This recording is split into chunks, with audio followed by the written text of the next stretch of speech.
Oh. Doot. Is that might have fixed it. Now we have sound. We have sound now. I'm seeing a meter there. I'm seeing a meter. The meter says there's sound. The meter is green and yes, and we are live. Okay. Oh man. We can't have sound now. Now we can't have sound. Now I don't want to play. Now you don't want to play. No, I'm so tired. I'm very tired. Oh, jeez. Now how am I going to record this now? I got to figure that out. Jeepers. Settings. Oh, man, folks. You got to say, it's been one heck of an evening here at the living room. Obviously, you've been waiting. We had everything ready for an hour. Is it an hour? It's 50 minutes. I've seen Springsteen like 5 or 6 times, and he's usually like 2.5 hours late. Nobody gets mad at him.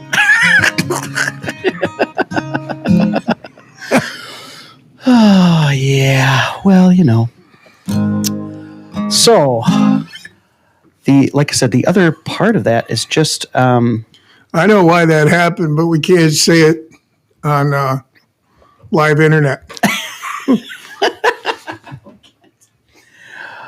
Right. Oh, maybe. Gene says, thanks again for producing the documentary. It was awesome. Oh, thank you, Gene.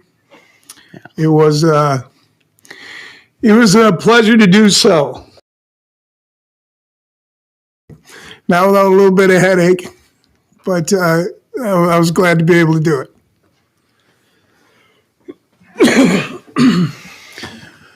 Right on. Well, yeah, I mean, after that, should we take a little break, collect ourselves, and then come back? Good night, Cleveland. Thank you for coming. But we got it now, Scott.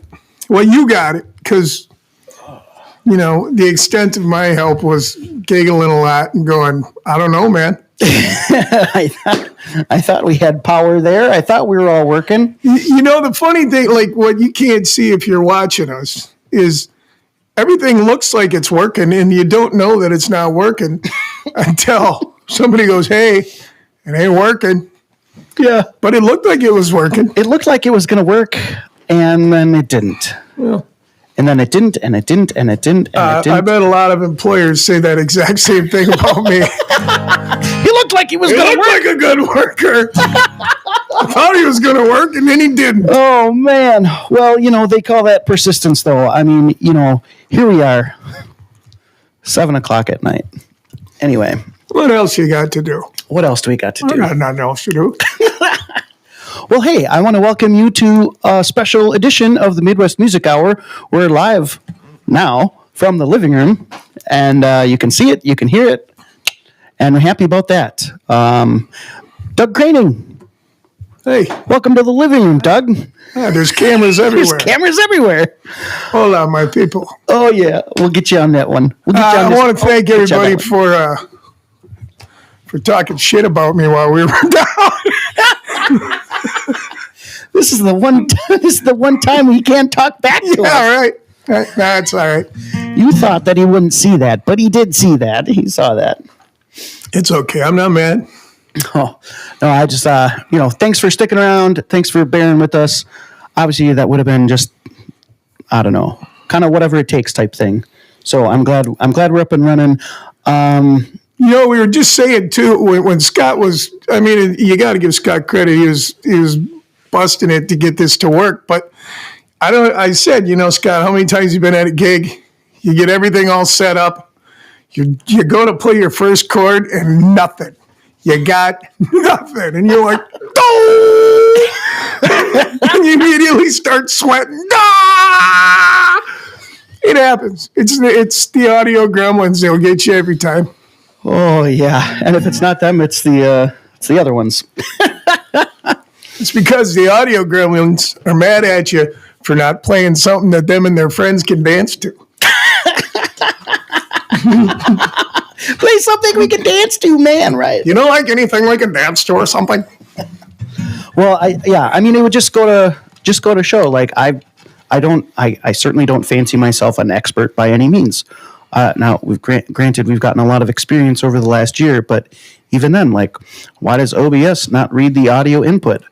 You know, why does the switcher not send audio through the HDMI like it's ought to? Why does it not send it out the USB like it's ought to? You know, why, why? Why doesn't the mixer get read as a USB audio device? You know, if you are just getting handed a camera and said to go for it, you know, ready to go, you might run into problems. Here you go. It might take you an hour to figure it out, you know? No, I don't know. I was sitting here watching and I'm going, yeah, best thing for me to do is just nothing. It does not compute. I don't get it. Well, anyway, like I said, it's a little desensitizing after that. You know, I had all my best questions all prepared. I can still use them. You were ready to rip away. I played everything I knew when you guys couldn't hear. I was really good that first time around. It's usually never quite as good the second time. Yeah, we had a really good practice session. Oh, man. Well, okay. So, yeah, I guess we kind of forego a lot of the formalities, but welcome to the Midwest Music Hour. It's a live from the living room session, obviously featuring Mr. Doug Craning tonight. And why don't we finally just give him a song since we're up and rolling before anything else goes to shit, huh?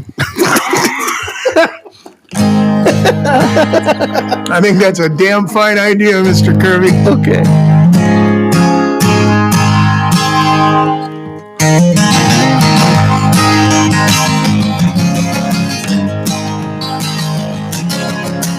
Living in a world where compassion's gone, no one left you can't count on, open lonely roads. Trying to find a reason you should carry on, no matter if they're right or wrong, they're a heavy load. Trees are come and gone now, money ain't done sale, and all that's left is songs now. Lonesome lovers' games woke me up this morning with the morning dew. I rub my eyes and the thought of you. You're so far away. Remembering your smile in the summertime, image burned into my mind. Heavy price to pay. Trees have come and gone now, money done the same, and all that's left is songs now. Lonesome lovers' game.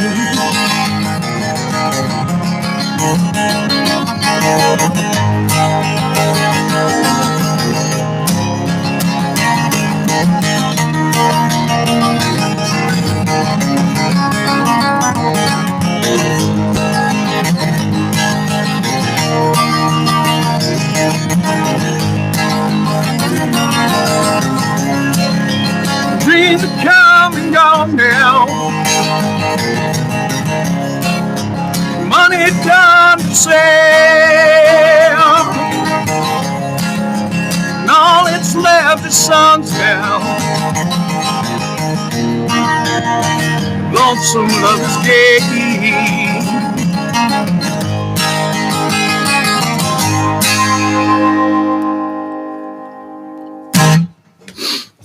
Fantastic. Well, thanks so much, Doug. Yeah, I almost played it right. What's the name of that one? I think that one's called Lonesome Lovers Games. Actually, it is called Lonesome Lovers Games, and I wrote it. I wrote that song, gotta be going on 30 years ago. Gotta be. That's 25 for sure. songs as old as I am. Yeah, I know. They haven't even dropped yet, Scott. Still hanging up. You said I could say anything. Just waiting. Just waiting. No, it's been cold, Doug, so. Well, yeah, it happened to me twice. I'm sorry. I'm sorry. Don't be sorry. Don't be sorry. It's all good. And I first saw you in person with a guitar at a Mickey Larson benefit in Wausau, where I was jamming bass for the Roadkill Express with Gary Breyer and Mikey Winowski. Shit, yeah, you betcha. Yeah, those were good days. Yeah. And fun nights. Interesting. So, I mean, that's quite a few years ago already. Oh, yeah. Yeah, I was fortunate. I got to play with guys like Mickey. I tell you, Mickey Larson's first gig as a piano player, but professional gig, was for the Everly Brothers on the Dick Clark Rockin' Road Show. So So he's tooling around in his bus with the Everly Brothers and Chuck Berry and Fabian and Donovan and, all these old school rock and roll guys. And Mick had a story about everybody, and everybody had a story about Mick. But, excuse me, I wouldn't trade it for anything in the world. I don't know that it's a really good idea for a 21, 22-year-old kid to be driving around the United States in a van with Mickey Larson and and a bunch of other old guys who at that time they were old guys, and now they were younger than I am now. But boy, you learned a lot of lessons. And you had a lot of fun. Let's just say that. By the time I was playing with Mick was a heavy drinker, and he had already quit drinking, which, based on his other behavior, was probably good. But I did. Mickey, I loved Mickey. He was a really, really good guy. Mickey used to tell me, always make sure that your socks match your shoes when you go to play a gig. Always dress at least a little bit better than the people you're playing for, because they're paying money or they're spending money to watch you. And there should never be any cords visible on the stage. And I'm sure I've broken all of those rules at least 5,000 times. But he was a great guy to learn from. Great guy to hang around with. Good times. Sounds like excellent advice for anybody who's kind of getting going out there. And yeah, all those are very important elements of performance, and how the audience may see it and perceive everything is just as important as how you're feeling as a performer. It was a big lesson in perception is reality. Perception creates reality. It was a big lesson in that. Man, we were in Columbia, Missouri on like a Monday night. And no matter where you went, somebody'd come up to Mickey and go, "Are you Mickey Larson? I thought you were dead." On a Monday night in Columbia, Missouri. I got to tell you, same thing. I thought you were dead. This is my favorite Mickey Larson story ever, and I got to tell it, and you're not going to be able to put it on the radio because there's a dirty word in here, but it's not the same without the dirty word, Scott. Okay, all right. So I'm originally, well, not originally, but I grew up in Spencer, Wisconsin, and we were doing a gig in my hometown with Mick, and coming up to the gig, an older musician friend of mine was like, "Craning, I can't believe you're playing with Mickey Larson. I just cannot believe you've got to introduce me to Mickey Larson." I'm like, "Well, it's really not that big a deal." And he's like, "I used to go see him in Tongue was his band, a couple other bands, and God, I just worshiped. Everybody just worshipped Mickey, And he did. He had a big personality. He was a hell of a guy." So I'm like, absolutely, man. You come to the gig and I'll introduce you to Mickey Larson. I'd be honored to do so because this guy was a good friend of mine, old musician. So we're at the gig. We take a break. My buddy comes up and I take him over. I'm like, Mickey, I want you to meet my friend. And I introduced him. And my buddy's like, Mickey, I got to tell you, I've seen you so many times and you had this huge impact on me. And, you know, blah, blah. And he just fawns all over Mick. And he literally had tears in his eyes because he was so honored to be meeting Mickey. And Mickey's looking at him and he's smiling and he's nodding. And my buddy says, it's just really an honor to meet you. And Mickey goes, well, thank you. I thought maybe you were going to tell me I fucked your mother.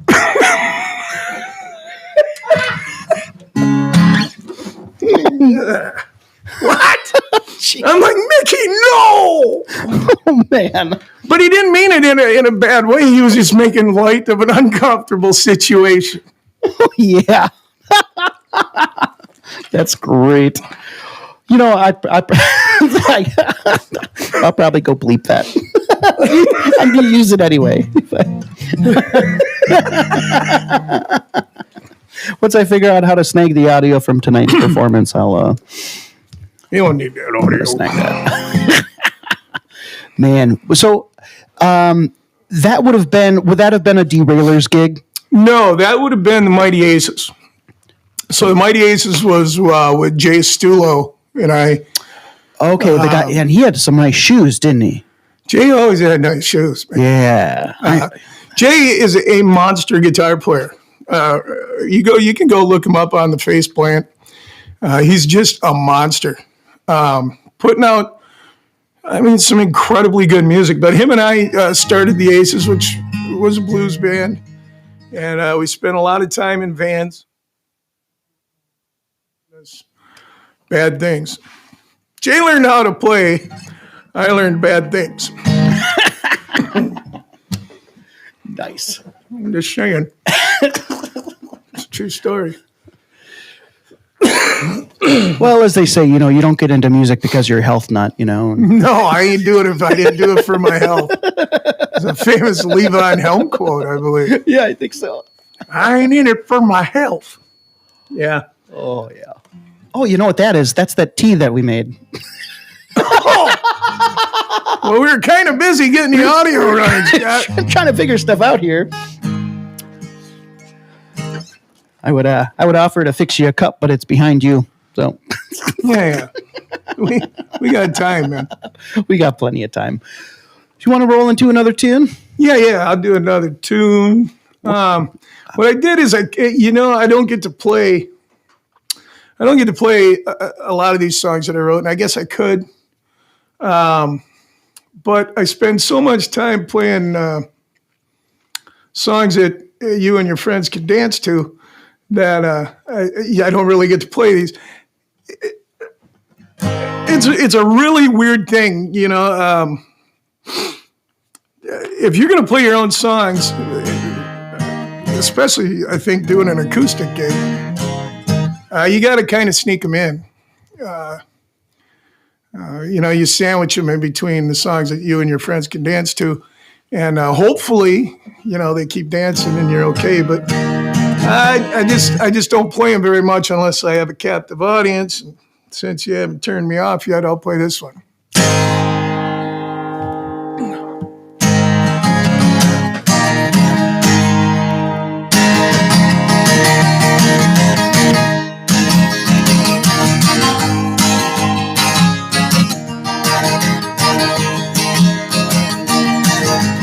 Bobby Magini at the grocery store, tying his shoes by the cooler of the door. Took it down and dance at night, moving together under bright starlight, staring deep into each other's eyes. She walked to the home and he kissed her goodnight. Said if this ain't love, what can it be? Gotta be love if you're asking me. True love comes once in your life. That little girl gonna be my wife.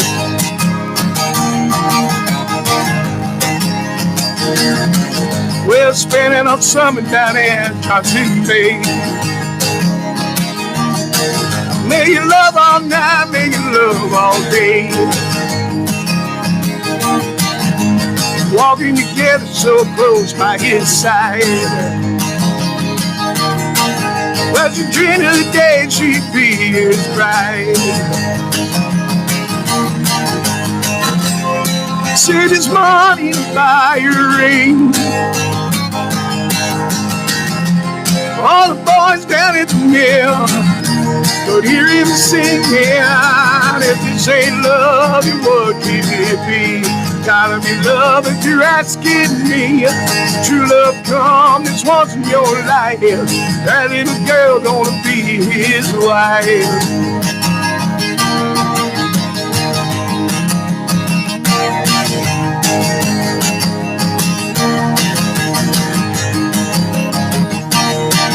Well, he got up his nerve and he asked for her hand.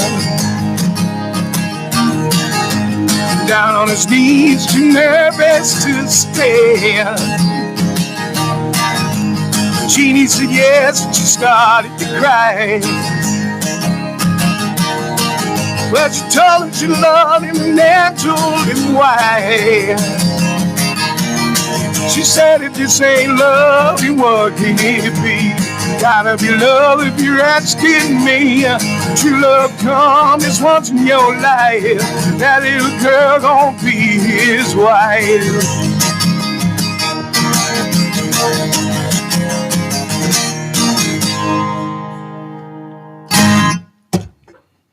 It's another one written about the same time as the other one.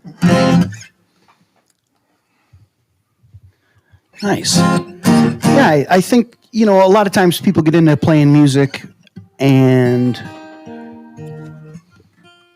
any place that'll have you is kind of where you want to be initially. You just want to get out there. You just want to be playing, and when you're doing that for 20 some odd years of your life, it starts to take on a kind of a different feel. It changes. It changes. Somebody told me, an old musician told me when I was very young, said, Craning, when you start doing this, you do it for the glory and the women. And I'm like, yeah. And he said, but someday you're going to do it for the music and the money and not necessarily in that order. And I was totally offended, that he would say that. I'm like, I would never be that guy. He's right, There's and you don't know why you're doing it when you're doing it. I mean, there's some it determines itself in the middle of the gig. Some gigs you're like, yeah. This is a good gig, and you may have a connection with a crowd, or maybe just a couple people in a crowd, and you're playing for the music. And other gigs, you just can't get that money quick enough, man. I mean, and I'm not saying that to be a jerk. I think that's really true. Yeah, and I think, like you mentioned before, a lot of these songs that you've written, great songs, cool vibe. Yeah, certainly people could dance to them all night long if they gave them a shot. But the reality is that, they don't know them. They don't know them, and how can they dance and sing along? Well, they don't know the songs, and they do know you. So those are the two problems, right? So they don't know the songs, so that's a big problem. And they do know you, so it can't be as good as that guy on the radio or that guy on the MTV. Look at them yo-yos, Yeah. Because they know you, so automatically they disqualify you as not being the same caliber as, somebody else. No names or nothing. That's just, that's true. How many people have you seen? Are people watching? How many people have you seen that are ungodly good? They're as good as anybody. but they didn't get the break. Tuck Pence, are you shitting me? Tuck Pence should have been rich 100 years ago, Yeah. but he didn't get the break. It doesn't mean he's not as good or better than most other people you hear doing what he does. He's better than anybody you hear doing what he does, but better than most people that you hear on the radio, so to speak. Yeah, if only they had such habits as like deer hunting and fishing and whatnot. I was going to say, if only they spent so much time on the ice. Well, that helps. But, I drove up here today, man. You guys, like you and Tuck, you guys live up here in the North Woods. Yeah. I'm like, why in that? I could never live here. And it's beautiful. Don't get me wrong. I have nothing against it. I think it's beautiful. But, I'll go sit down at the Whiskey a Go-Go and be just fine. I'm not I don't hunt, and I couldn't catch a fish at SeaWorld, man. No. I'm out. Dug out. Nothing against people that love it. I get why you love it, but I couldn't do it. Yeah. But, I think the mark of a good song, I think that the things that have always hooked me on a good song, it doesn't necessarily matter if it's about hunting or fishing, if it's about feeling, if it invokes a feeling. It can be about anything if it gives you that feeling, and you got to have a good hook. What, like the gynecological song? Is that... First of all, that's not my song. What kind of feeling does it? Oh, Carol's asking for that one. Yeah, of course Carol's asking for it. She gets a feeling from this song, apparently. Yeah. What kind of feeling does Carol get when you sing? I made a CD a long time ago, and I didn't even put my name on it. And it was all just filthy, dirty songs. Oh, yeah. Just filthy, dirty. And this will tell you, because I had already had my own CD. And my old man, my dad, was like, Doug, nobody is going to buy that CD. Nobody wants to hear that garbage, And I'm like, oh, yeah.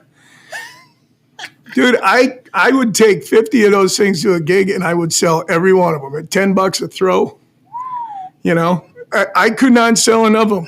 I couldn't give away the real songs, But sing the gynecologist song or the motherfucker's ball and put that on a CD and you'll make a fortune, man.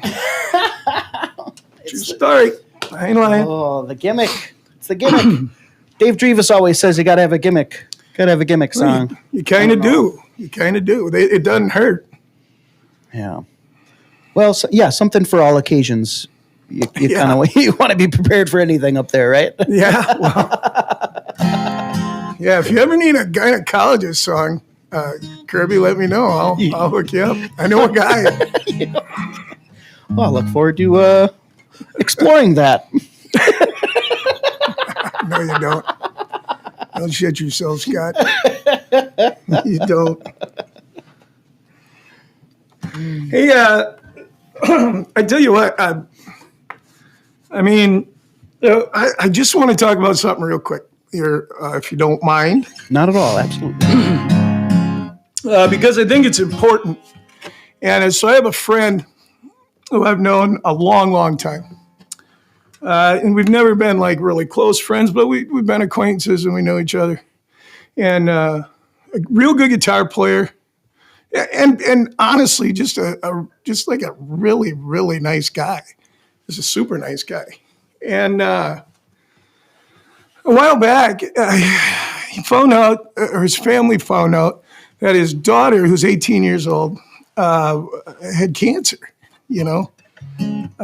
stage 2 Hodgkin's lymphoma, which I can't even pronounce, but and nowadays, you can't open up your phone or whatever without hearing that story where it's about a kid, and it doesn't have to be cancer. It could be anything, you know. And so I think after a while, you get a little desensitized. But every once in a while, you get one that'll hit you in the feelers, and this is one that just hit me in the feelers. I mean, at 18 years old, she's 18 years old, a senior in high school, and at 18 years old, you don't even know yet, you know, what the world's about to throw at you, much less, you know, now you got to go to war with something that's tough, you know, and I just felt so bad. So in the meantime, I had cancer, I think 16 years ago, maybe more. I don't know. It's not a date I really want to remember. And so maybe that had something to do with it. I don't know. I don't know what it was. But I heard, you know, they came out with these T-shirts for support. And you hear it a lot. You know, it's a name and then the word strong. And you see it a lot. But this one, to me, it didn't sound like a cause. It sounded like a name. They took her name, Ashley, and they put strong underneath it, Scott, underneath it. So it was Ashley Strong. And to me, Ashley Strong sounds like a name. And I thought, well, what can I do to help out my friend and his little girl? You know, I thought I want to write a song about this Ashley Strong girl. And so from me to Ashley, who I would assume is watching, this is a song from a fighter to a fighter. Head up at all times. It's a song called Ashley Strong. It goes like this.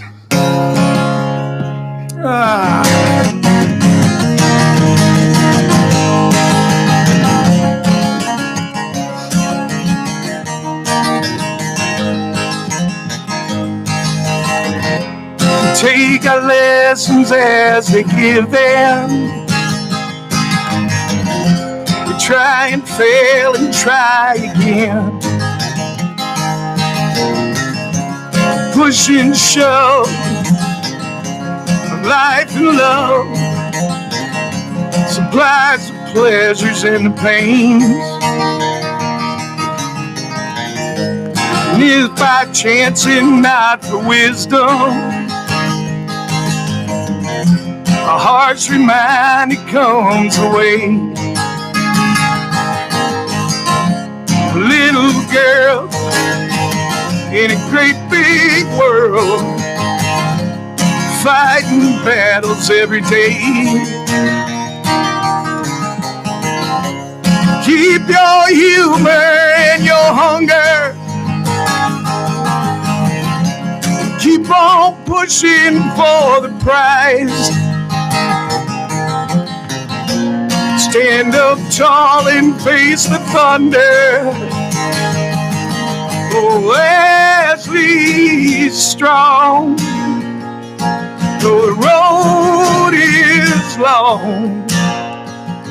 Don't you let them take the sparkle from your eyes.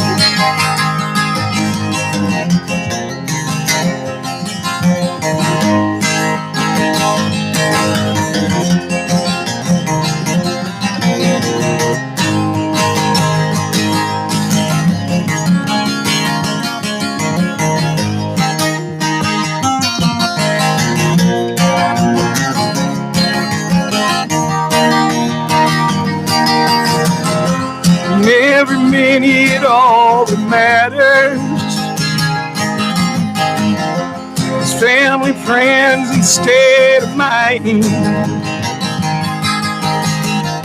Smiles and tears, dreams and fears, the times we've wasting time.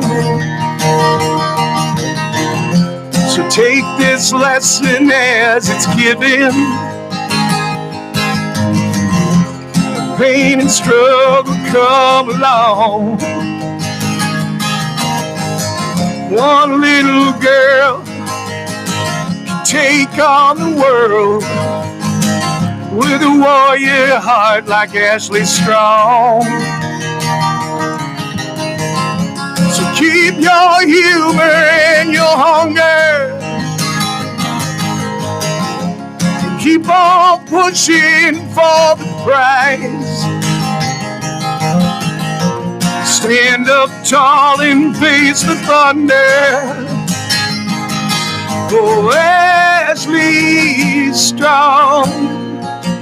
The road is long. Oh, Ashley Strong. Don't you let them take the sparkle from your eyes.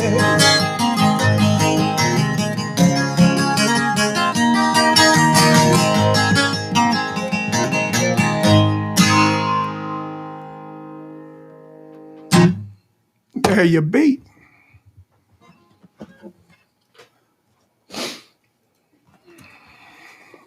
That's awesome tune, Doug. Thank you, sir. I think everybody out there who knows Ashley is real feeling that. Well, some things are important, You know. Oh, well, we certainly wish her all the best, and absolutely. As you know, you're a survivor yourself. It's a fight. You're going to war. You know, you're at war. Yeah, you're on an island. Yeah. You're on an island. You know there's a million people out there who are backing you up. They got you covered. You know, they got your back. But ultimately, it comes down to you. It comes down to you versus that, you know. So you are on an island. And all you can do is it's just as much in here as anything else, you know. It's stand up tall and face the thunder. That's all you can do. Absolutely. Well, and you know, a great network, family and friends, obviously, is huge. You know, goes a long way. And yeah, I mean, I know that if this gal's got somebody like you in her corner, rooting for her, she's better off than most already. You know. Yeah.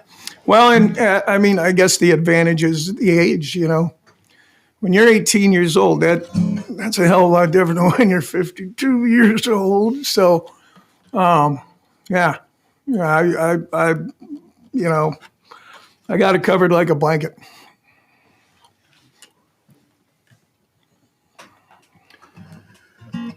When you were what? What was it that ever? Yeah,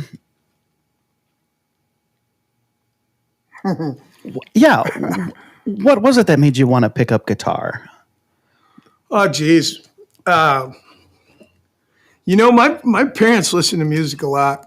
I don't remember a time when I didn't think guitar players were the coolest people on the planet. You know, I still think guitar players are the coolest people on the planet. Yeah, you can look at some people, and I'm not the world's biggest Eric Clapton fan. I think Clapton is great, but you look at a guy like Eric Clapton and just watch him with that guitar. You know, it just looks natural. You know, it doesn't even look like he's trying. I mean, come on, man. Guitars are cool.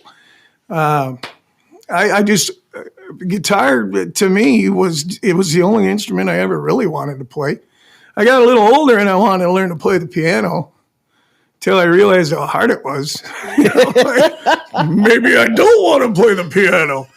And I'm not even a really good guitar player. I'm an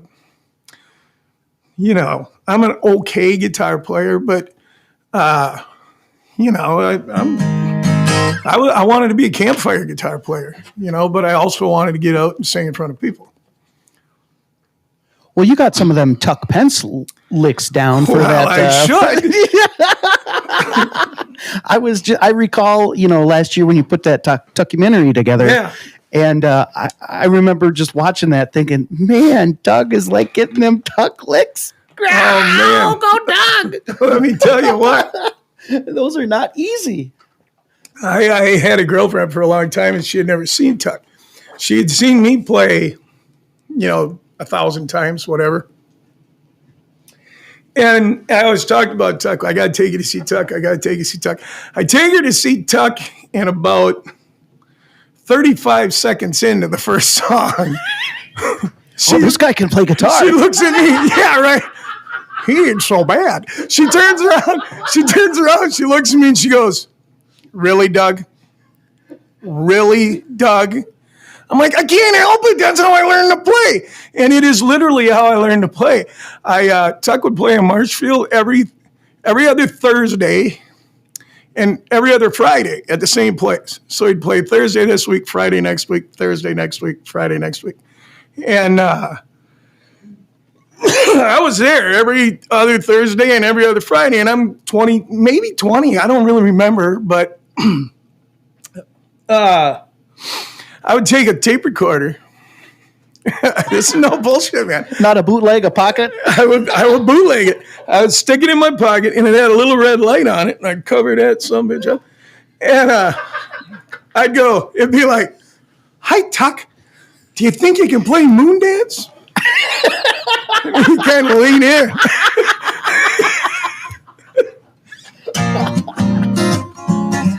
and then I would immediately go home because I had never heard anybody play like that. I mean, I like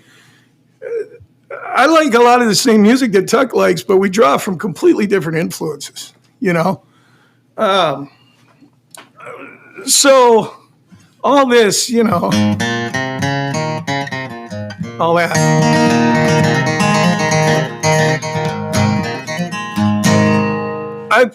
I don't listen to anybody that plays like that. I had never heard a guitar player, an acoustic guitar player play like that. They all played.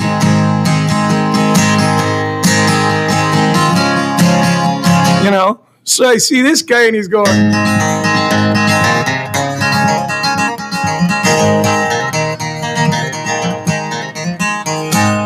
And I'm like, "What is that? Jesus."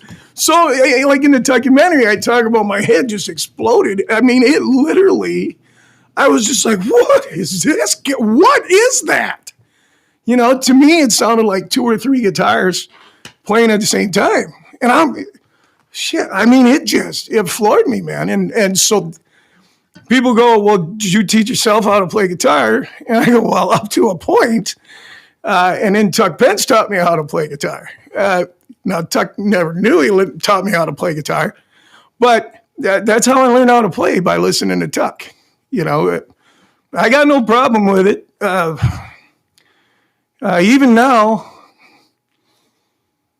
and I got to be careful how I say this because I certainly don't want to offend anyone, but even now, when I go see acoustic shows, when I started seeing Tuck, there was nobody else around, man. It was him, And over the years, you can go see a lot of those guys. Some of them are good. Some of them maybe not, But I just feel like if you're going to do an acoustic show, a solo show, you better have it together, man. I've seen you. You got it together. Dude, I mean, you're one of the guys I could listen to you sing all day long. I mean, you got a major good voice. Dude, I love the way you sing. And Tuck's another one. I'm just about 40 years later, I'll go see Tuck and I'll just sit there and shake my head. It's still amazing to me now. And I don't see a lot of that. I see a lot of things that I disagree with. People doing things that I disagree with. That's entirely up to them. And I'm not judging anyone. If you want to go out and play, if you want to play a kazoo, go play it. I'm just saying, for my taste, you better be working. You just better be working. I mean, that's as far as I want to go with it. But because I don't want to offend anyone. I don't mean it in an offensive way. I just think if you're going to do it, if you want to learn how to do an acoustic show, you go watch Tuck Pets and you learn a lesson. You sit down and you learn your lesson. Yeah. That's what I think. Yeah. I was, I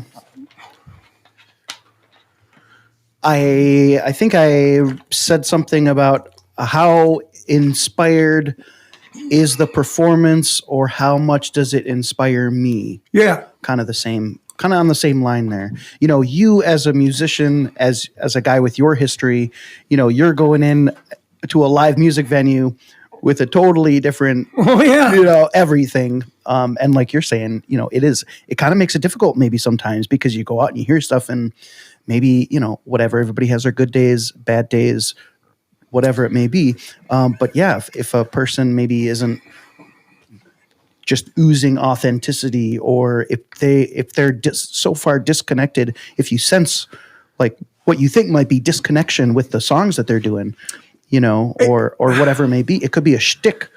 Yeah. I mean, the art of relating to a crowd, to knowing how to talk to the crowd, that's an art. Oh yeah. And there aren't a whole lot of people anymore that are doing that. Thank you. I'm so glad you're here to see me. What is that? Connect. I mean, there's more to it than just going up there and playing 3 chords and having a pretty voice. That's just how I feel about it. If you only know 3 chords, you can still go up there and play and have a pretty voice and knock it out of the park. But there's more to it than that. And that's just my opinion. I'm not cutting on anybody. You do what you do, but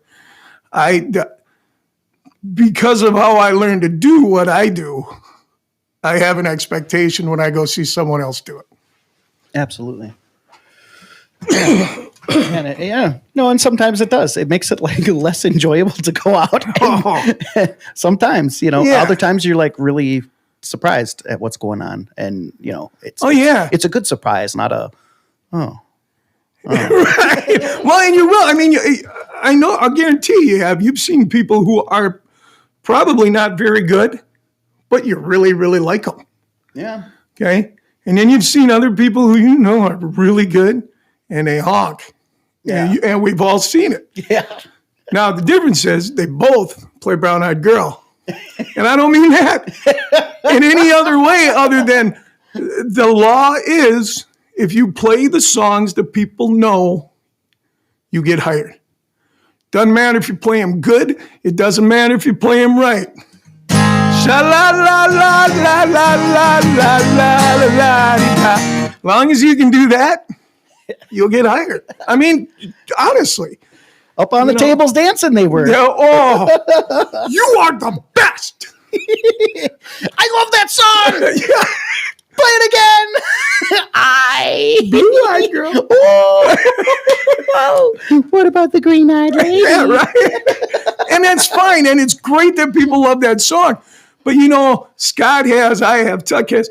Everybody you go see has played Brown Eyed Girl more than Van Morrison has. Yeah. We don't want to play Brown Eyed Girl no more, man. Yeah. And, and I think that's how he said it one night. He's like, you got to do it. If you don't do it, you're not going to survive. Oh, right. And there's a lot of truth to that. I can assure you Van Morrison hates Brown Eyed Girl too. I guarantee. I mean, his bank account doesn't hate it. But. No. No. His ex-wives love it. Yeah, they're all. Oh, man. To me, it's the difference between it's like rock and roll. My favorite kind of music is old rock and roll, 50s, 60s rock and roll. That's what I like. Yeah. And it drives me crazy. You go see people play rock and roll.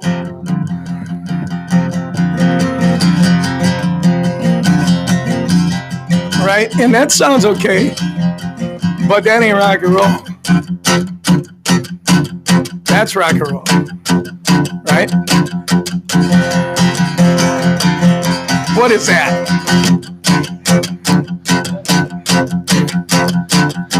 That's the difference, just learning your lessons, man. So Yeah. those are the things that drive me crazy. I think everybody should play if they can, but if I'm going to see it, I want it to be raw and I want it to be real and I want it to be honest. I can't. We've all faked our way through a gig or two. Yeah. We all have. Yeah. At least a few. Yeah. Some we haven't finished. You can tell the people that are just faking their way through a gig and people who just ain't got any more. Yeah. But everybody's entitled to play. They're not entitled to charge as much as people who ain't faking, but they do. Yeah. So. Yeah. What was the, I think the Jerry Garcia reference, every day he's out there playing for his life, and maybe they had dropped some acid or whatever, and he thought that the world was going to end if he didn't play the right notes. And of course, that's an interesting feeling to be on stage and feel that, like if you don't hit it right, you're going down, but. Yeah. But then, that just plays right into at least what I think is kind of one of the roots in terms of what you're talking about. It's, what are you doing up there if you're not playing for your life and if you're not fully connected to what you're doing? I don't care about the wrong notes if you're playing them with conviction. I mean, that's how punk rock got so popular, right? On. Hey, nothing against punk rock. No, I know. Everything now has to have a disclaimer, Scott. But like, I don't want to offend anybody's sensibilities. Let me tell you something. You really don't want to piss off a punk rocker, man. No, Kurt Cobain wasn't such a great guitar player. What? He wrote catchy songs, man. Nirvana, those are Beatles songs. The Beatles could have written those songs if the Beatles played really sloppy and loud. Yeah. But they're catchy songs. The fact that he wasn't a very good guitar player doesn't take away from the fact that he wrote some really good music. And what a time that was too, back in the early 90s. I had another guy on the program named Doug, and he was referring to that time frame of almost like a resurgence of what we're kind of getting at in terms of authentic musicians, kind of the pomp and circumstance of the fast guitars, faded away. And look at look what was going on before Guns N' Roses. Slash saved rock and roll there for a while. Yeah. But the record companies get it and they jack it all up, and then it takes something else to give it a shot in the arm. I think that's all we need now is a shot in the arm. Yeah. Less production and a little more talent wouldn't hurt. Yeah, and it's kind of difficult to even think about that, in these times of pandemic, if you will, because industries are shut down, and even if you are, creating stuff at home or whatever it may be, I don't know. Somebody pointed out that it has kind of leveled the playing field in a way, but at the same time, you talk about walking into a club and hearing somebody who's maybe not fitting your expectation, but then you pop online and it's like it's exponentially that you can find some stuff on there, man, but you can find some really good stuff, I think the good thing about everybody having to be online, particularly at first when the pandemic was young, and people were like, I can't get a haircut and I need to get out of my house, and oh shit, you've been locked up 2 weeks. Oh no. But so everybody was doing live streams then. But I do think the good thing about it is it does allow you, I did for years. I don't drink alcohol anymore. I'm not really going to go to the bar and watch a band guy. So it allows me to peruse the talent online. And you can, I've found some I found some stuff online where I was just like, what? Why isn't this guy rich, right? That guy should be rich. That guy should be rich. That guy should be executed. I don't really think anybody should be executed, Scott. I mean, at least not for bad music, right? Please don't shoot the piano player. Yeah, he's doing his best. He's doing everything he can, folks, see? Leave him alone, see? Yeah, got the It's going to be like this, see? He can't play, see? He's going to be a big star someday, yeah. He's been running around all day long.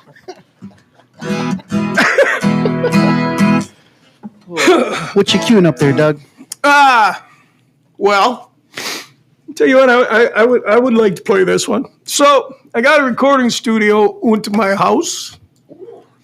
Just went in, and I'm still kind of learning how to use it. It's as I learned when Scott was fixing the audio here. It's over my head, but I'm making a record. You're making a record, kid. We're taking you in. You're gonna make a record. So record, by the way, is spelled R-E-K-K-I-D. Making a record, and and this is a song that I'm putting on it, and it's gonna. I think by the time I'm done with it, if it turns out like I want it to, it's gonna be a big production piece. Nice. I had it all set up. We were recording it before the pandemic, and I had people coming in with different instruments because the song kind of will build. I was literally trying to hire a choir. Really? Oh, yeah. It requires a choir. You could just get one of those little foot boxes that gives you all the voices there. You could be a choir I have a very of Doug. specific choir in mind. Doug choir. Well, I know. I did some recording Tabernacle? in Nina, in Appleton with Mr. Stulo, Jay Stulo. And there were 4 of us. And we made a choir in about 15 minutes. You just keep redoing the parts. For sure. But that's not what I'm looking for. No? No, I have it's all in here. So Such is the cool part of like the recording process. Being and you can take your time with it and walk away from it. But what happened is my darling, 2 Decembers ago, or was it I don't remember. Yeah, it wasn't this past December. It was December before. She decided we should go on vacation. And she said, "Where would you like to go? I'll let you pick. Where do you want to go?" But it had to be in the United States because the state of Wisconsin and I had an agreement that I wouldn't leave the state. That agreement has since expired, but I did leave the state, by the way. But I didn't leave the United States because I knew I'd get pinched for that. But I said, I would like to go somewhere rock and rolly, somewhere that I read about, whatever, growing up. And I said, I want to go out to California, man. I want to go out to LA. I want to go to Hollywood. I want to see all them stuffs, And we did, man. And it was over my birthday. And she took me out there. On my birthday, I was sitting in the Whiskey A Go-Go watching probably the best AC/DC tribute band I've ever seen in my life. And I got my favorite California story. I'm not a fan of, but I am extremely interested in that whole helter-skelter Charles Manson thing. I've been reading about it forever. So we went and saw all those places. I was out at Spahn Ranch. I saw, where Sharon Tate lived, all that stuff. It was just really cool. The best California story, we had a rental car. My darling was driving, and we're driving through the hills, man, through the valleys. And it's gorgeous. If you've never been there, you have no idea. And don't listen to what they tell you. It doesn't smell like piss everywhere. And people aren't running around all willy-nilly, and there's not a tent on every corner. It's a beautiful state, okay? And where there are tents and stuff, it's because even the homeless people are smart enough to go somewhere where they don't freeze if they sleep on the street at night. Anyway, we're driving through the hills, and I said, "Can we go see Eddie Van Halen's studio?" Of course, this is before Edward passed, Yeah. And Eddie Van Halen's, the man. And so I get it up on my phone, and we're like a mile away from Eddie's studio. I'm like, whoa. Now, my girl, she likes, not the same music that I do. Oh, no? She likes, she likes that Irish rock, that herda stuff. Like Dropkick Murphy. Yeah. She loves that stuff. And I dig it, but I'm not like that much, And she likes real quiet, slow acoustic, one man, White Buffalo, the White Buffalo guy, Yeah. really good stuff. And I've acquired a taste for it, but so she don't give two pinches about Eddie Van Halen's house, but she's humoring me because it's, she's taking me to California. I'm like, well, Eddie's house is a mile that way, and I got my horn, I'm watching the phone. So we come down this highway, and then there's a curve. And as we make the curve, there's a big, like a hill. And we go by, and it's like, you've missed, recalculating that thing. And I'm like, oh, it must have been back there. We can't go in there. That's his driveway. She's like, well, we're going in there. I'm like, we can't go in there. She's like, we're going in there. Do you want to see Eddie Van Halen's studio or no? Yeah. So she turns around, and up this hill we go. And right at the top is Eddie's house, man. And you can't see the studio, but there's Eddie's house. And I'm like, whoa, that is Eddie Van Halen's house, Yeah. And you can kind of see people behind the gate. You're like, who's that Eddie? I hope it's Eddie. It might be Eddie. And so you go up to the top, and he's like at the very top, and then the road goes left. And what I found out since then is if you go way down, it's like his second driveway. Oh.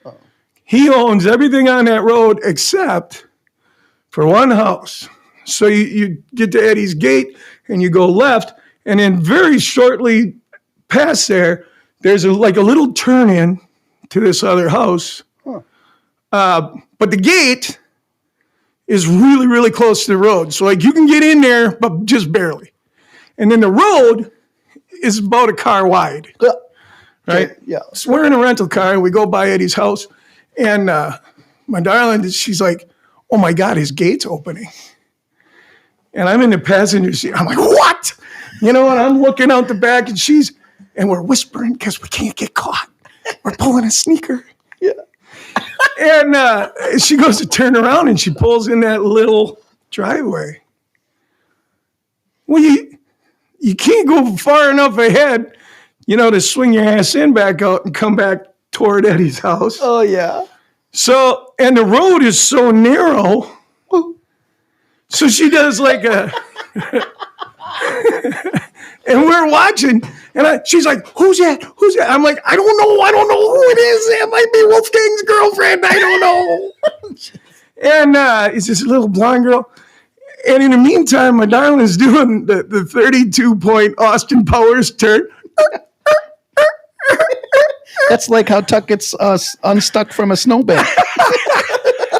Inch at a time, right? And then we get out on the road. The girl's turning to walk back in the gate. And, of course, car we're not used to. And we're all, whoo. Yeah. And she smokes the tires a little bit and blows our cover. And we're just like, oh, snap, We're laughing. And the girl walks in, leaves the gate open. So we do the drive-by, and I'm looking, whoa. And we start driving back down Eddie Van Halen's driveway out to the highway.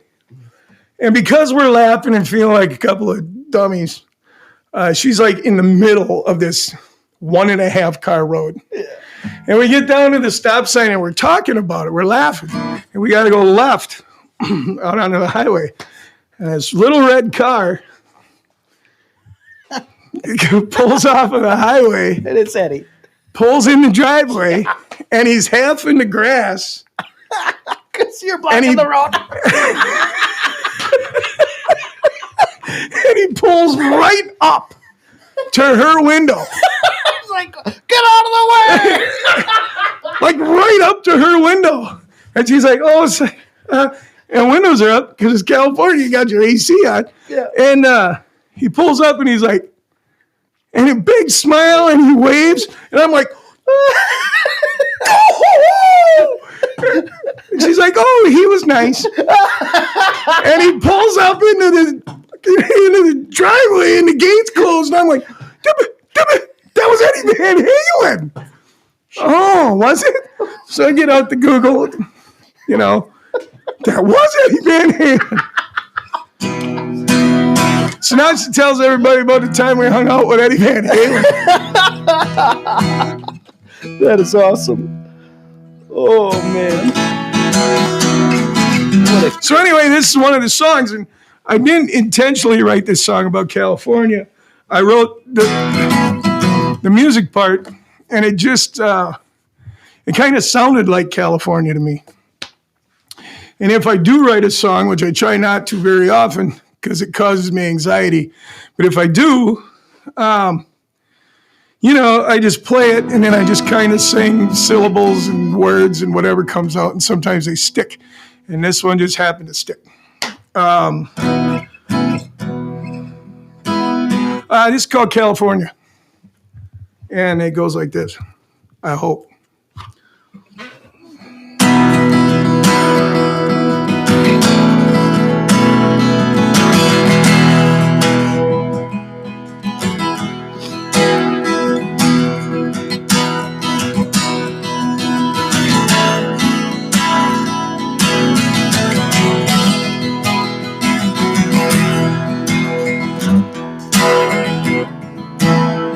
Rain falls and the thunder moans.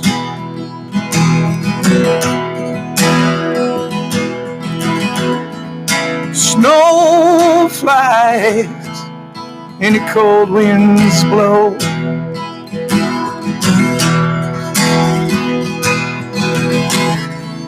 Storm clouds all around you, everywhere you go.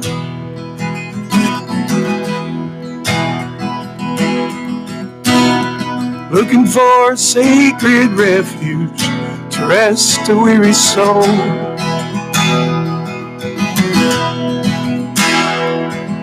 The sun always shines in California, and the sweet's always sweeter from the vine. There's love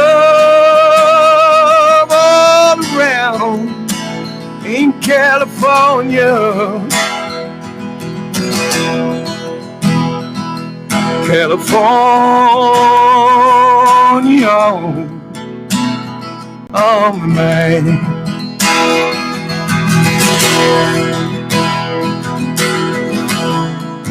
When everything you needed just ain't worth nothing.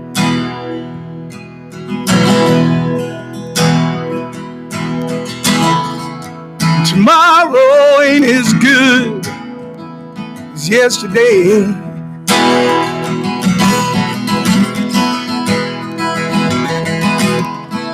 We're looking for a reason, some certain something. And you hear the ocean's winds call your name. The sun always shines in California, and the sweet's always sweeter from the vine. There's love all around in California. California on my mind. And the sun always shines in California. And the sweet's always sweeter from the vine. There's love all around in California.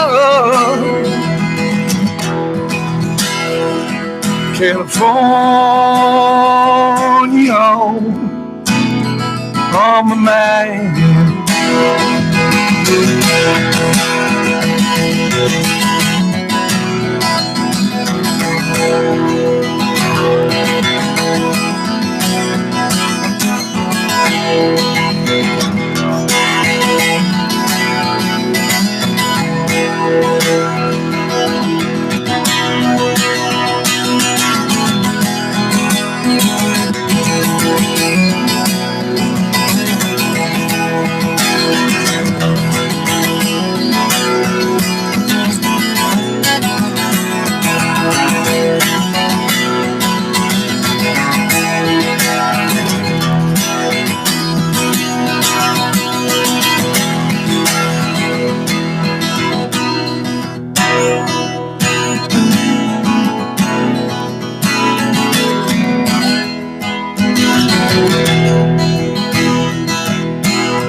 How you Nice. beat You call that one California? California?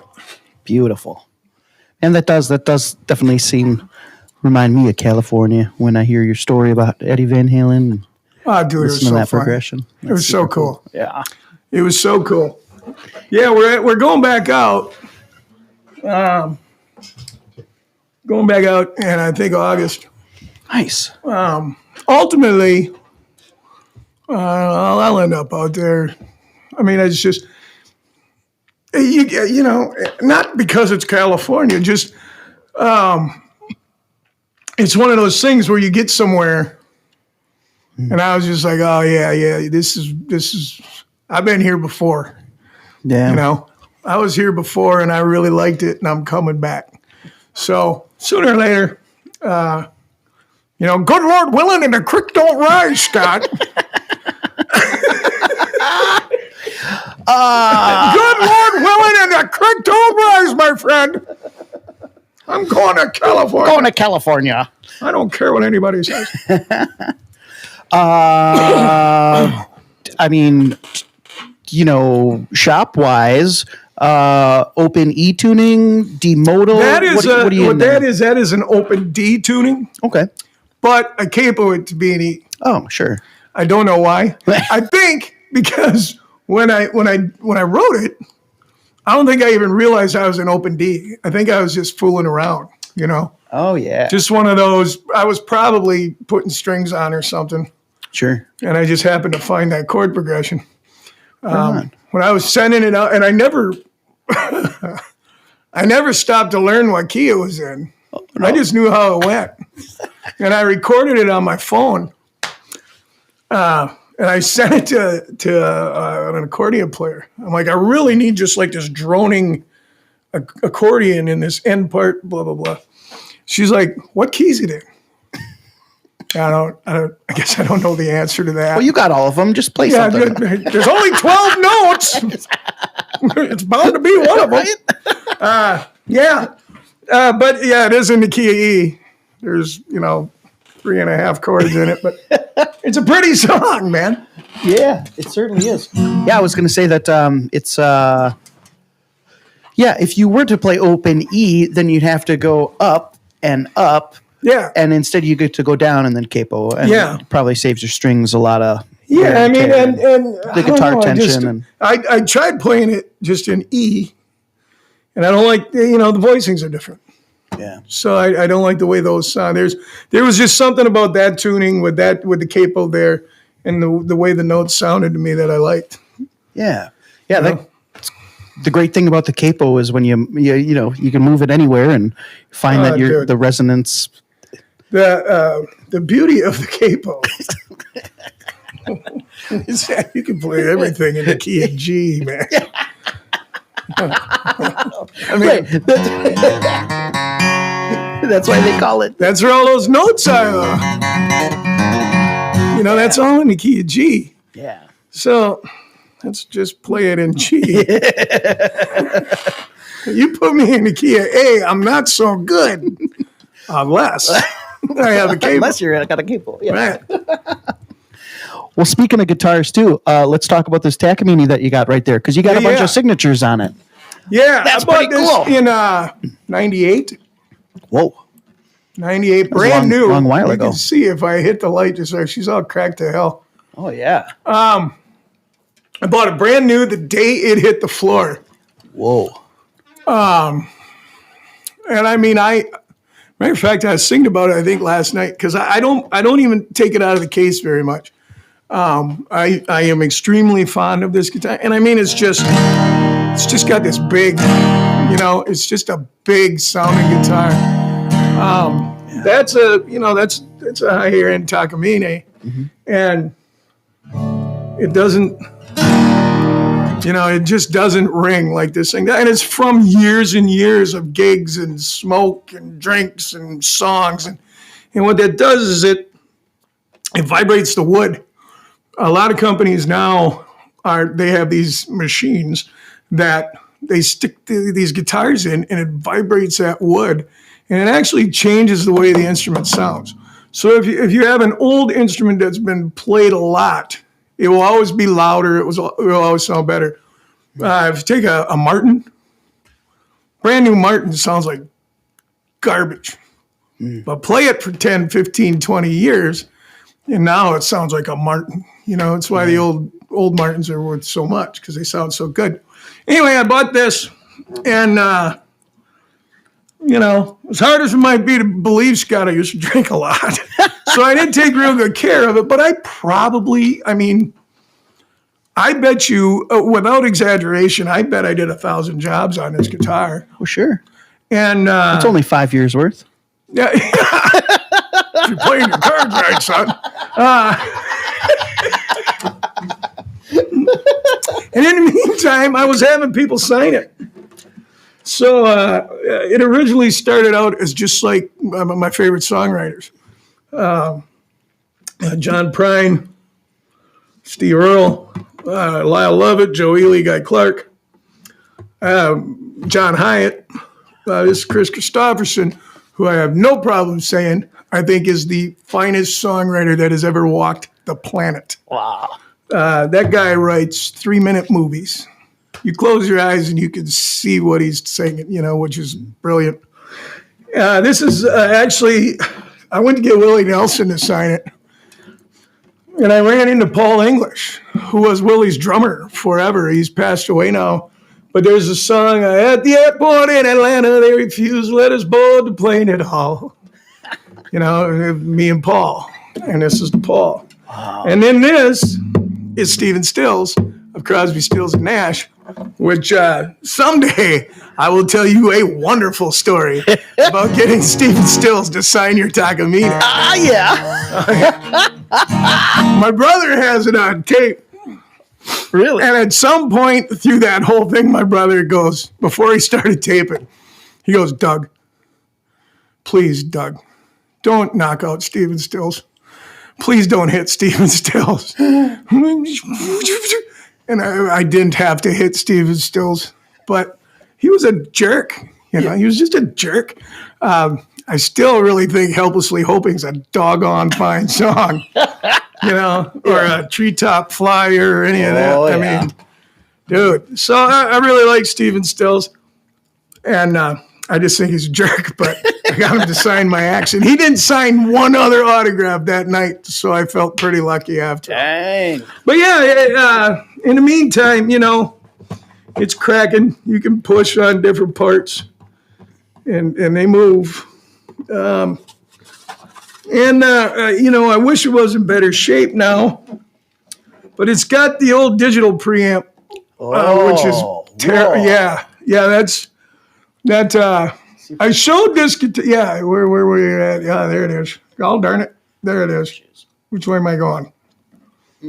God, this is so confusing, Scott Kirby.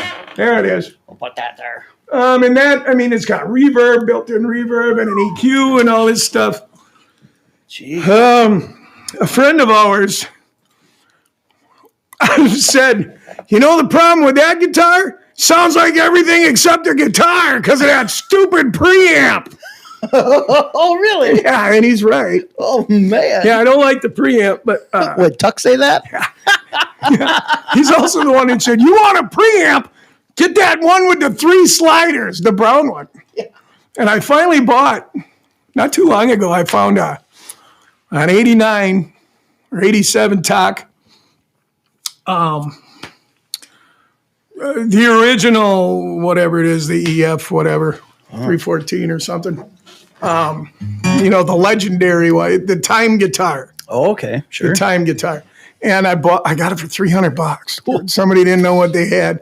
And it's got the 3 sliders. And he ain't lying, man. That guitar will bury either one of these guitars. It just sounds beautiful. So, but I can't take it anywhere. Yeah. You know. Of course you can't. Of course you can't. Yeah, I can't because what do you think you are, Tuck Pants? Right? You hear, I used to get it all the time when I first started playing. Sure. And I'm not going to be the guy caught playing a black Talk. Jesus, no. Yeah, because then you'd have to, get bone spurs. Yeah. Can you play Time? Tuck plays Time. I know you know it. Yeah, right. You know how it goes. It goes like this. Yeah, I know. No, but it's a great guitar. And and that really is the reason I won't take it because I don't want to. People know that I'm friends with Tuck or whatever, but that I really respect him a bunch, and so I'll take all kinds of heat for it. And I just ain't gonna do it. Yeah, I ain't doing it. I had a black guitar once. Did you? Yeah. How'd that go for you? Well, yeah, because you're tied to Tuck at the hip too, aren't you? I mean, it's fun, How many people a week ask you, how's Tuck doing? Quite a few. I mean, I shouldn't say quite a few because I haven't typically seen that many people per week in the last year. So. But they seem to think because you know them or you're friends with them that you guys are like... We're having hour-long conversations every other... Over a Merlot,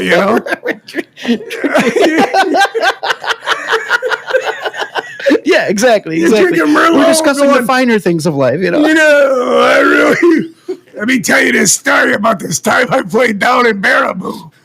Yeah.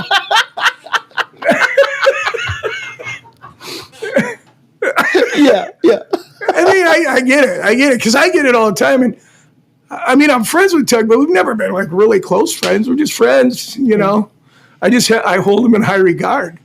But yeah, I hold him in high enough regard. I can't take that black Talk outside of my hometown area. Yeah. Yeah. No, mine was a court guitar. Oh, I had a court. And it was decent. I had because what's the thing that you like best about the Takamine guitar? Well, there's a couple things. I like, as a rule, I think they sound better than most guitars. My favorite thing about them is they're tough. I mean, I did teach myself how to play, and I play hard, way harder than I need to. I squeeze the strings too, and I can't change that. That's how I learned. I've tried to change it, and I can't. And it's not uncommon to see me wailing away on a guitar. And there's other guitars I've played, expensive guitars, pricey guitars. And I just, as soon as I grabbed them, I felt like I was going to break them. Oh. And the Talks, this thing is living proof. That is a tough son of a gun of a guitar. And, it still stays in tune. It still sounds, the electronics never go bad. And that has always been the deciding factor for me, is it's a guitar that you could play. You can take it out and play it, and it ain't going to let you down. Yeah. For sure. Yeah. Well, that's one of the reasons why I ended up with that Cork guitar, because, when you run into, say for instance, you have a Taylor and something in the expression system goes wrong, it's their proprietary way of making the, so you have to find a specialist who, or send it to California to get it repaired. And with these, I just pull that out. Hey, my preamp broke. Can I borrow one or whatever? Just put a new one in there. Just stick a new one in. They're interchangeable on the tops. Oh. Well, and that's why they made the bolt-on necks on fenders and whatnot. Right. Hey, your neck goes bad. Just put a new one on. But and that's another thing with these, like that. The preamp in this Brown guitar, that's a cool tube preamp. So there's an actual tube in there. Cool. So it's got, and you can dial in how much of the tube you want to use, how much of that sound. So you can get an extremely warm, woody sounding guitar. And there's a which you wouldn't think you want, but there's a mid-range boost. And then because of the cool tube, you get specific instructions. This is how you set your guitar. So you'll read guys who go, you can't get that guitar to sound good. Yeah, you can if you read the directions. You start out and you take your lows and your highs and you turn them all the way off, and you jack your mids all the way up, and you just play and you just keep turning that knob until you hear the frequency you want, and then you mix them all in. Then you turn your cool tube preamp up, and you're like, holy cow, this sounds like a good guitar. This is a fantastic This is wonderful. Just listen to that guitar. I mean, Yeah. So, and I've tried other kinds. I can't play them. I had an Alvarez. I threw that thing. I mean, I hate it. Yeah, I hate it. I went to see Pez playing a Gibson one time. And I'm like, what are you doing? Right? And it didn't even sound right. It's, not that it's a bad guitar, they don't sound the same. Yeah. Togs are well known for their preamps, and I just think they sound better and they take a beating. Yeah.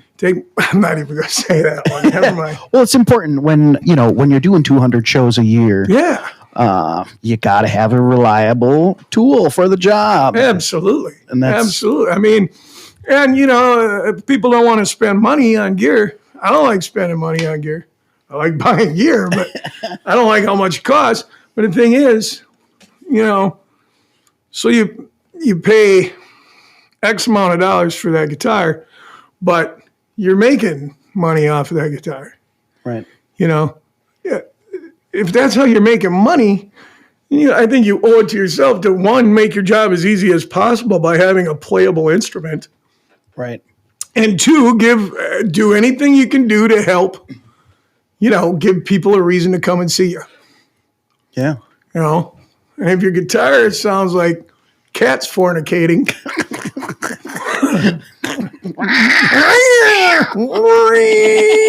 they're not coming, man. Oh yeah. That's not even like a journey towards the perfect tone. That's. Well, there is no perfect tone, Scott.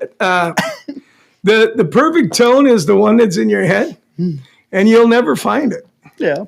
We've all tried forever to find that tone. Yeah. You'll never find it. You'll think you have it, and then you'll hear something that you don't like, and then you'll buy a different guitar or a different amp or a different microphone.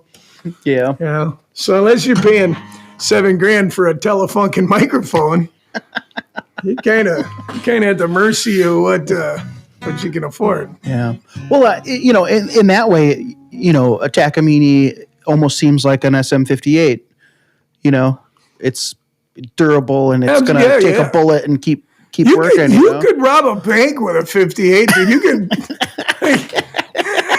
could. You could execute war criminals with a 58. Just go clunk them. How's everybody doing tonight? Yeah. You can't hurt a 58. Dude. The best microphone I ever had was an EV. I think it was a 457. Old. You can't get the good ones anymore unless you buy them used. But God, that thing was fantastic. Drop it once. Just go ahead. Because it ain't ever going to work again. And it's a high-dollar microphone. Right. But you could throw a 50. I know that you can do it. Yeah. You could throw a 58 against a brick wall, Back the semi up over the top. And it's happy. It's like, bring it. It's like, yeah. Come on. I love the rubber of the tires. Bring it to me. Surround me. Yeah, you can't hurt them. And that's kind of these. There's a friend of mine in Shawano, Michael McGee, who's a good singer, good guitar player. And we have the Takamine Taylor battles all the time. Sure. I might just come to the dark side. Absolutely not. No, I won't do it. I love my Taylor. And he invited me to an open jam. And I had my guitar in the car. And I don't do open jams. I don't get it. Yeah. It's just not my bag, The only reason that I'm here is because I like the format of it where it's just two musicians sitting around bullshitting and playing some songs, Yeah. But I went just because he's a nice guy. And he's like, Doug, come on up and play. And I'm like, well, let me go get my guitar. No, here. Play my Taylor. I mean, he didn't say it like that, but that's how I heard it, I polished it. And I'm like, I don't want to break your guitar, man, because I'm a banger, It's like, you ain't going to break it. And that thing sounded really, really good. But I was scared I was going to break it the whole time, man. I love the way they sound. I think they're beautiful. It's just not my bag. Not for me. Yeah. Well, it's good to know what you like and what you don't like and what's going to work and what's not going to work. And if it ain't broke, why fix it, right? Yeah. And I mean, you play a lot, after a while, you hear the way certain things sound, or you feel the way certain things feel. And that's what you get comfortable with. I mean, that's what makes you sound like Scott Kirby, right? And, I never got to worry about anybody buying this because ain't nobody going, boy, I hope it sounds like Craning. Well, they're just not, There are probably people out there that are thinking that, actually. I don't know, man. Yeah, and they're all wearing hearing aids. No. I got I'm the only solo guy out there with a voice like a frog. When I had my radio show, I always said I'm the guy that sounds like a frog. Yeah. And to this day, and I quit doing that 2 years ago, and to this day, you're the guy from the radio. I am. Nobody sounds like you. Yeah, I know. Well, they could if they smoked 5 packs of cigarettes a day for 20 years and, drank until they about died. They could sound just like me. I think there's more left in there. Yeah. And I'm just fortunate enough that I can still manage to croak them out. I've actually had a cold. My nose is still kind of runny. It's not the COVID, but I don't know if it's allergies or what. But like Sunday, I couldn't even talk. So you talk about a guy nursing his voice back, Well, that's really why I waited the extra hour. Is that why? Well, it helped.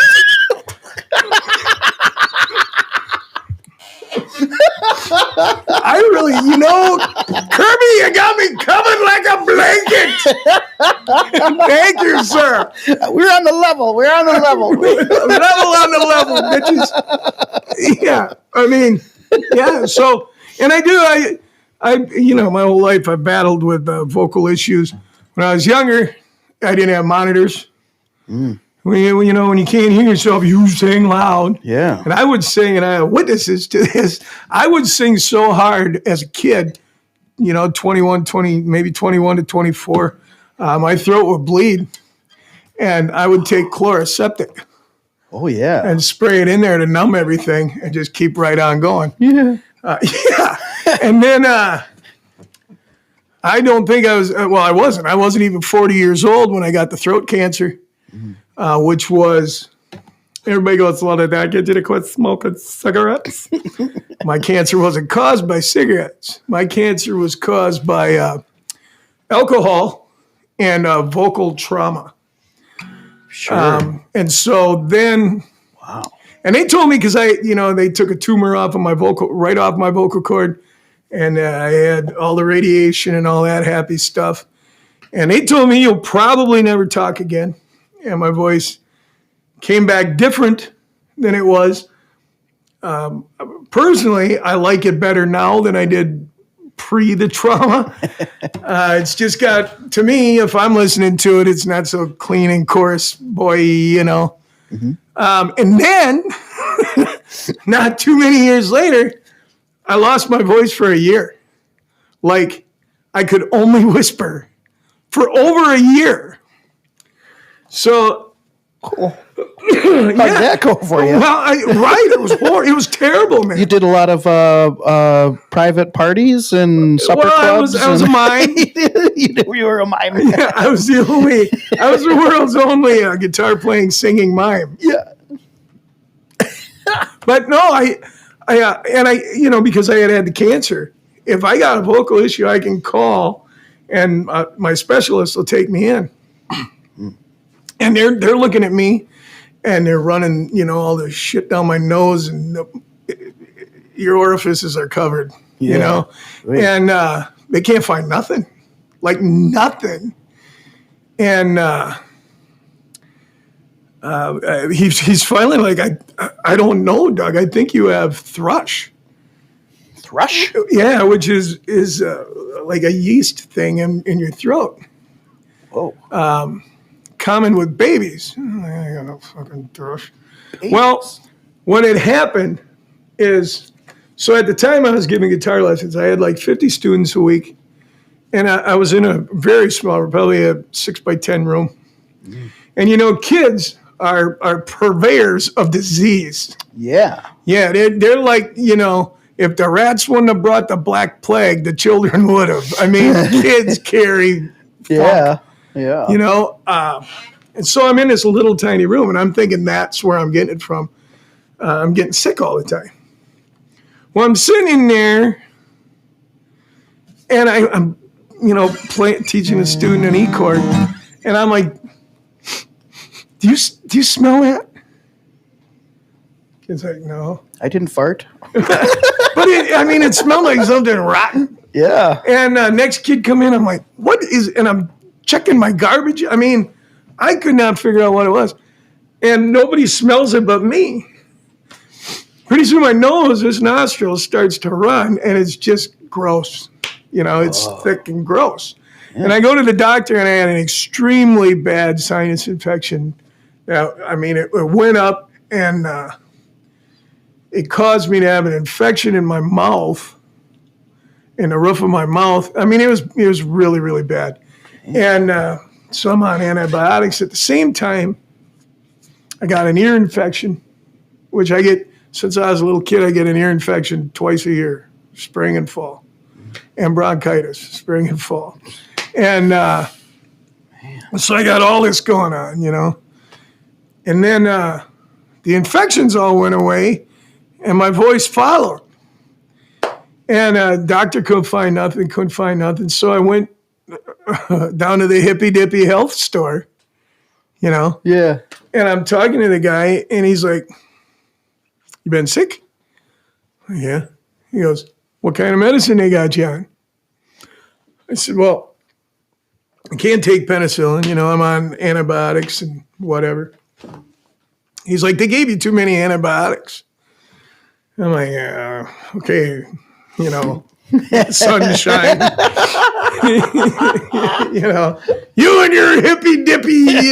And he gave me a bottle of colloidal silver and some probiotics. He said, take these home. take them. And within 2 days, my voice was back. Jeez. So they had given me so many antibiotics, because different doctors, you know. They had given me so many antibiotics that it took away all the stuff that I needed. And literally within 2 days, my voice was back. And now I won't, it freaked me out. I won't take antibiotics. But if I get sick, I will get a bottle of colloidal silver. And I'm telling you, and anybody that wants to think I'm crazy is welcome to think I'm crazy. Yeah. But it'll knock it out of you. It's what they used before there were antibiotics. You know? Okay. That's what they used. And all it is it's literally silver, minute, 30 parts per million is the good stuff, in water. Huh. And you take it home and you take a drink. Well, you're supposed to take a tablespoon, but I want it gone. You know, whatever I got, I want it gone. I heal myself the way I misbehaved. I want it gone. Anyway, you hold it under your tongue. And if you ear infection, sinus infection, you got bronchitis, 2 days, 3 days, and you will notice a difference. Wow. And I do more than you're supposed to. The only thing you want to watch out for, I told my dad, and he's like, well, I'll just drink it every day. I'm like, well, you can't do that because you will turn blue. Because the silver can't get out of your system. So if you get too much in, it'll come to the top of your skin. And you'll have a blue tint to your skin. But you gotta do a lot of it. You gotta really, really pound it. Yeah, you gotta be trying. If it's coming into Halloween, you gotta start about May. And then you get a white hat, you pop a Smurf. Yeah. Don't think it's gonna go away. Oh man. But yeah, that's true story, man. So yeah, I've had vocal trauma forever. So I'm 52 years old, and I feel like I'm really, really lucky. I got, and I ain't beating a dead horse, but I got sober 4.5 years ago, and since then, I just 100% feel like I'm one of the luckiest people on the planet. It made a dramatic change in every single aspect of my life. So to still be sitting here talking to you, playing my guitar and singing, and just having a good time, talking about this musician stuff, which is why I wanted to come and do this anyway. I'm very fortunate to have the opportunity to do that. I'm extremely thankful to the universe for doing this for me. And so are we. Well, I appreciate it. What? You got another song in there, I bet, huh? I think I got one more for you, Scott. All right. Well, I was going to say something about taking up your whole night here, but it might appear as though we have done that successfully. So the story about this one is as follows, and I'll make it as quick as I can. As they mentioned before, it's so rare to hear Doug not talking. Yeah. I had a long-term relationship with a real good girl, and I jacked it up, and she's a real good friend of mine. The ship has sailed as far as all that goes, but it's good to have her as a friend, and she probably on her own too did enough to keep me out of the dirt. So my behavior was real bad, which again hard to believe, and it ended up costing me a lot more than that relationship, but that was one of the things. And at some point I decided I was going to write a song and get my girlfriend back. Well, and I was like, this is such a pretty song. She does it, it's because she's cold and heartless and not because I'm a jerk. How'd that go for you? Well, if you ever find yourself in trouble with your girlfriend, I got a song I'll sell you. Because it is a pretty song. You know how things work out. At the time, you're like, no, it's so bad. And then a few years later, you're like, that was probably really good. That it all worked out the way it did. You end up in a different place, and a lot of times it's a good place or even a better place. So, but I still think it's a pretty song. So I'll do this one, and we'll get the hell out of here, man. And what's this one called, Doug? This is called Living Time. Living Time. And it's meant to be just a really simple singy song. So that's what it is.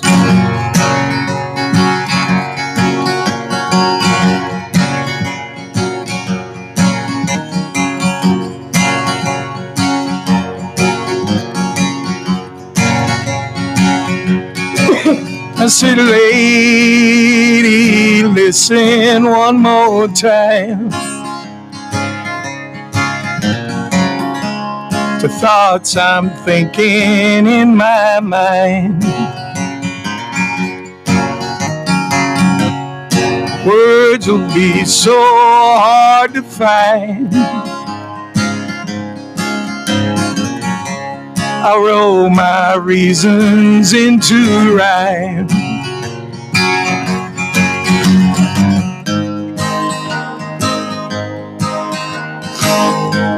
I had to take a second glance when we first met by circumstance. From the darkness to the dance, telling tale of true romance. And I'll walk with you through dark and dusty valleys, and I'll kiss you in the early morning sun. Hold your hand and cherish your heart always. And I love you until my living time is done.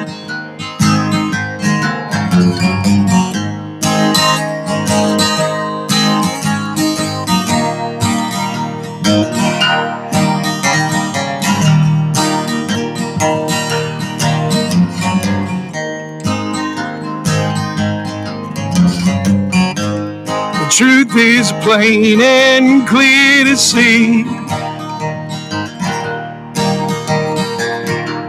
A heart that's shared by you and me. Simple as a rhyme can be. Like A, B, C, and 1, 2, 3. And I'll walk with you through dark and dusty valleys, and I'll kiss you in the early morning sun. Hold your hand and cherish your heart always. And I love you till my living time is done. Yes, I love you till my living time is done.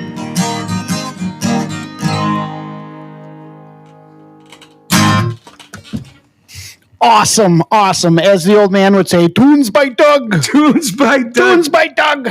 It's our ceremonial greeting. Tuck Pets, tunes by Doug.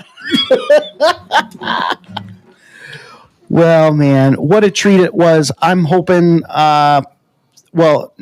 first off, just thanks for sticking it out with me here. Appreciate that. Obviously, coming all this way to be on the program and then all that sort of stuff was delayed, and I'm gonna have some stuff to figure out here on my end. But I appreciate you for like I said, sticking it out and persevering with me. And folks out there, I sincerely thank you for having me here, man. This was fun. This was so cool. I don't get to sit around with other music guys and just shoot it and talk smart and have fun. So this was really, really a good time. Thanks so much. Absolutely. Yeah. Really stoked. And even more so because as you're saying, so many times we're caught up in the whole not rat race or whatever, but in the gig life or whatever it may Yeah. be, we don't, and you don't get necessarily a chance to showcase your original music in all those circumstances. And yeah, people know you, but do they know that you got this whole collection of original tunes? Maybe Sure. some of them do, sure. But and the other thing is, for me, it's nice because I'm not pushing nothing. I'm sooner or later I'll get this record, I get that done, and I'm not really looking for gigs. I got a lot of gigs, and I'm not booking as much as I could, but I'm still booking. So, I don't have to come here and behave myself or whatever. Yeah. And be like, you should really book me. play my record, play my record. Yeah, I don't need to do that. So again, man, it's one of the reasons that I came on is because I think you're doing something that's really, really cool. I don't think as a local musician, okay, I don't think local musicians get to spend enough time talking, because There are people out there that would disagree, Doug. First hour when I'm not talking about me, man. Come on, man. I'm not talking about me. No,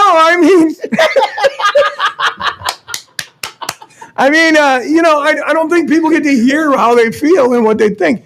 They do, you're a human jukebox, and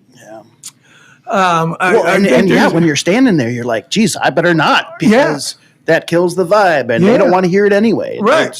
Right. They want to dance. And every single musician in the world has people that follow them and come to their gigs, and I think we have all, especially those of us who have done it a lot, we got some good stories, man. We can have fun and we can be funny and whatever else. Yeah.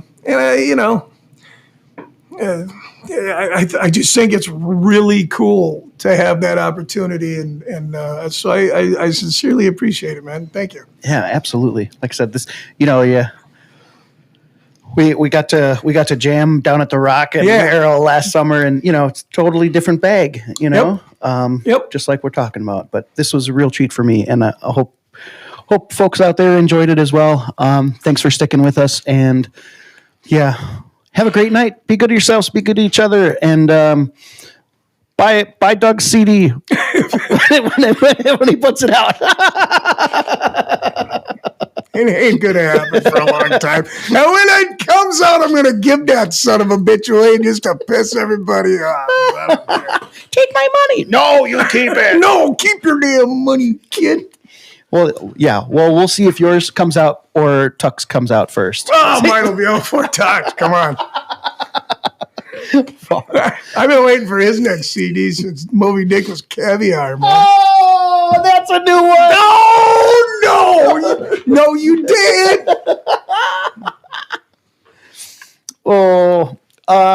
Yeah. And then the only other thing is if they're finding you online, you have a music page. Where are they going to find that? I don't even have a music page. I took it down. I had one forever. Mm-hmm. And now I just kind of took it down. When the COVID came around, I took it down. Okay.